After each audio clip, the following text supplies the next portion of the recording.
آئیے برادران اسلام، اللہ کریم نے اپنی پاک بے عیب لرائب کتاب میں ارشاد فرمایا بسم اللہ الرحمن الرحیم انما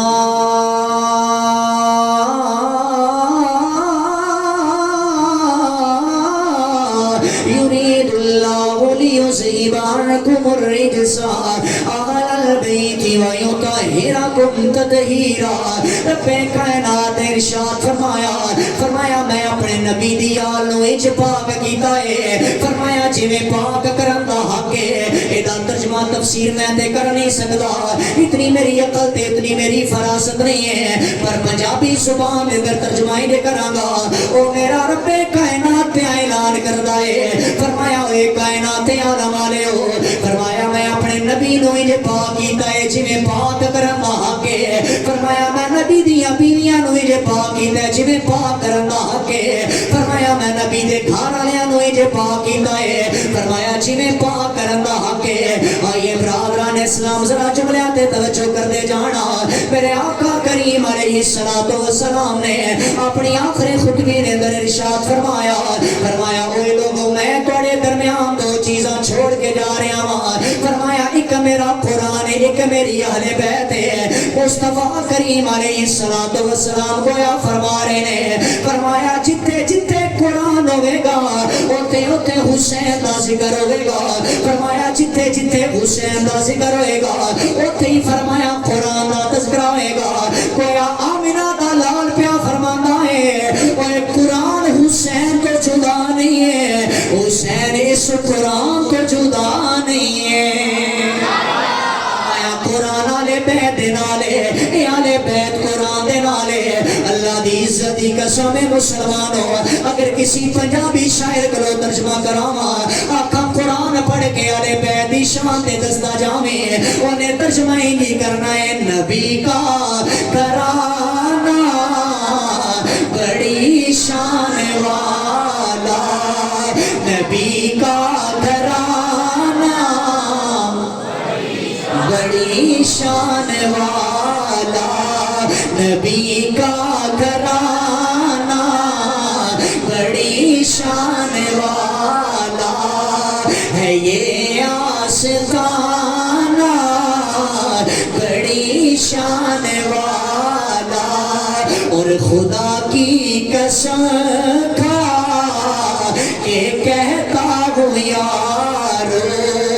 ہے زینب کا شان والا۔ لمبے واسطے توجہ کرنا، اور نظرہ مزید تفصیل کے اندر لے کے جاواں، میری آیت تے توجہ کرنا، حدیث تے توجہ کرنا۔ اللہ کہتا ہے قرآن آل تو جدا نہیں ہے، اے آل قرآن تو جدا نہیں ہے۔ حضرت امام علی مقام امام حسین علیہ السلام آپ اپنے گھر دے اندر تشریف فرمانے، آپ دے گھر دے اندر مہمان بھی بیٹھے نے، آپ نے اپنے خادم نو فرمایا ہے، فرمایا میرے خادم ذرا لنگر بنا کے لے آؤ۔ ایک ایک جملے تے توجہ کرنا،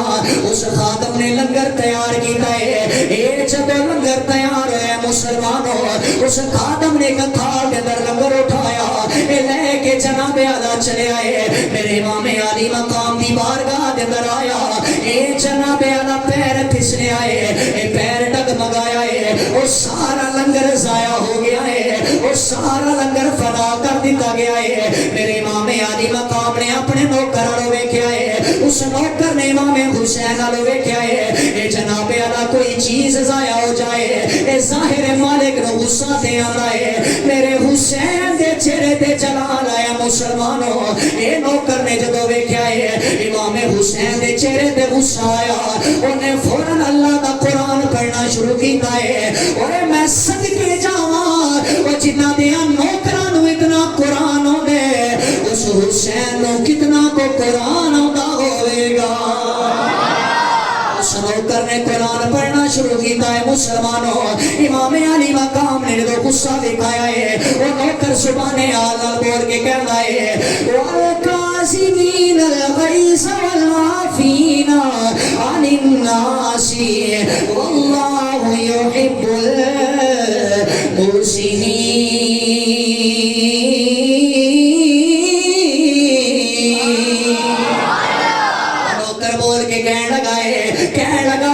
حسین قرآن اچھانا نہ لے ہو اے نبی دے گروہ دے اندر بہ کے قرآن پڑھنا لے ہو اللہ پیا فرماندا ہے والکاظمین الغیظ او لوگ جڑے غصہ پی جاندے نے والعافین عن الناس او لوگ جڑے لوگاں دی مدد کردے نے او لوگ جڑے لوگاں دا بھلا کردے نے واللہ یحب المحسنین اللہ احسان کرنے والوں نو بڑا پسند کرتا ہے امام علی مقام نے فرمایا تو میرا لنگر ضائع کیتا ہے میں تانوں معاف کیتا ہے او چاہ میں تیری مدد بھی کرنا چاہنا واللہ یحب المحسنین او چاہ میں تینوں آزاد کیتا ہے او جا ٹرنا جاویں نالے اعلان کرنا جاویں نبی کا گھرانہ بڑی شان والا نبی کا